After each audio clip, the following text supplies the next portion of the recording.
I'm doing a top 5 list. I'm doing a top 5 list, that's right, on Forbidden Love films. This is not all the Forbidden Love films, of course, that are there, but this is just my little fun way to finish in the last couple minutes here. Okay, Dirty Dancing, right? This is your 80s, dancing Forbidden Love piece, right? And what's the Forbidden Love, right? It's between this soothing image of Patrick Swayze, hot and bothered here on the floor, saying, hey, ladies, come and see me. But what's the Forbidden Love, right? We're supposed to actually believe that he's the bad boy in this film. It's pretty crazy. I actually think the real Forbidden Love here is that she thinks she can fly, and she can't because she's a human being. And so here we have actually a Forbidden Love of interspecies relationship.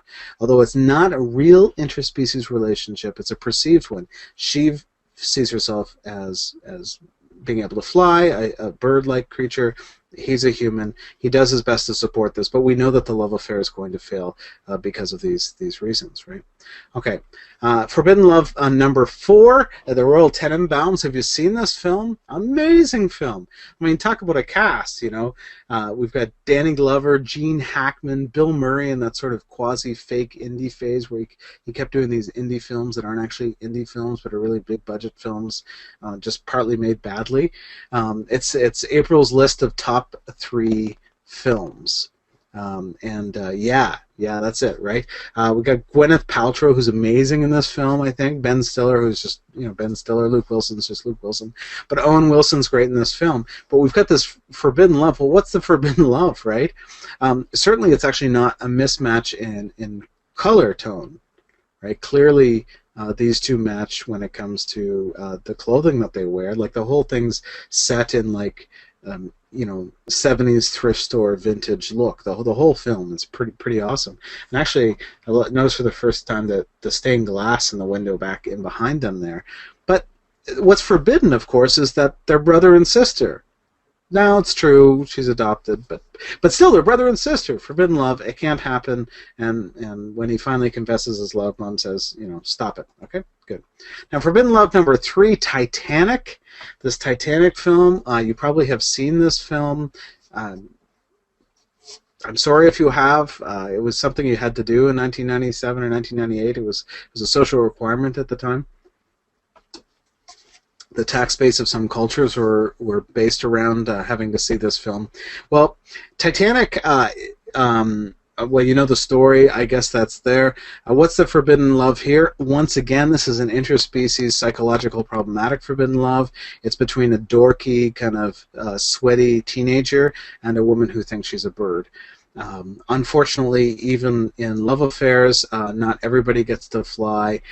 In the end, he thinks he's a fish and he dies, while she goes on to live in some sort of weird final moment of us versus them that I still haven't really been able to fathom. Okay, so Forbidden Love number 3 there. Number 2, Brokeback Mountain, because of course this was the shocking, controversial film based upon best-selling author, and of course nobody has ever in history heard about gay cowboys, right? Totally new.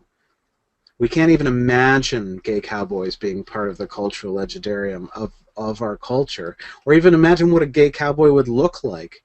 But certainly this film was able to capture the idea of gay cowboys and for the first time bring this idea of gay cowboys to the forefront.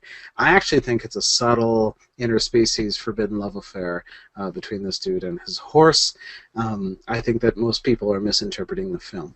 All right, number 1, and Larson the Real Girl, my absolute favorite forbidden love story, and I think I'm gonna come back. We're actually gonna spend a whole class, well, not the whole class on this, but a good portion of a class using this as the central image. But I think this picture captures for us pretty clearly what the forbidden love moment is here, right? Do you see it? Do you need to take a moment to think about it? Okay, yeah, she's a sex doll and he's a human, and he doesn't know that she's not real. So that's why. That's it. Yeah, that's it. Okay, not on the list, anything from Twilight. And really it has to do with the fact that we've got emo vampires falling in love with somebody who's also in love with shirtless Latino werewolves or something. So I can't figure out. But again, do you see the interspecies theme that develops here? This is a real thing, apparently. Like interspecies love affairs is based on the last 30 years. Is the central problem, right, of forbidden love. Interspecies between human and plastic, between different sorts of undead creatures and humans, different sorts of emo people in general in Twilight, and then of course we've got the interspecies between birds and humans, and so this interspecies theme, horse and gay man. So these themes just kind of keep coming up again and again. So I think the interspecies thing is really a thing there. There's also apparently dinosaur erotica as a genre of romance fiction. April, wow. I don't know what to say about that. Dinosaur erotica. You guys have fun with that. I'm a Time Lord. You're a giant space fish. Think of the children. Excellent. A Doctor Who reference. How can we live without a Doctor Who reference, right? And of course, just on a more serious note, when we go back to the Brokeback films, we actually see what is the dominant class forbidden love theme that emerges in the 1980s. Like, in this case, wealth is bound up with popularity, but it's between different class layers. Intriguingly, in Can't Buy Me Love, we get actually the rich girl with the unpopular nerd, but the nerd thing goes out throughout these stories. But the other two films, 16 Candles and Pretty in Pink, it's actually not the popular girl. It's actually the opposite of that. It's actually the popular guy. And so the theme kind of plays a bit. It's the same girl in each of the stories, but that's just the same actress, right? It's a completely different film. So this is the reality. So we've got this forbidden love theme, and so that's where I wanted to end.